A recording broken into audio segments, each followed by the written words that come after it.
आपको एक अहम खबर से आगाह करते चलें। इलेक्शन के आते ही सियासी कमालात शुरू हो गए। सियासी जादूगर अपने जादू से लोगों को नजरबंद करने लगे।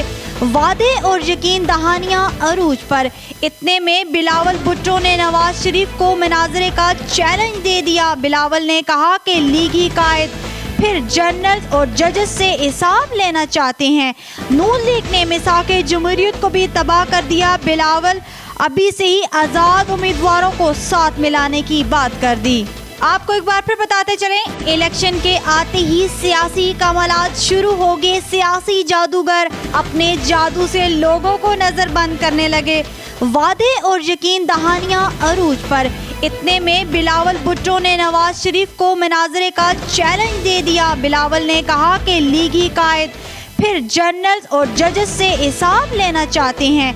नून लीग ने मिसाके जमहूरियत को भी तबाह कर दिया। बिलावल अभी से ही आज़ाद उम्मीदवारों को साथ मिलाने की बात कर दी।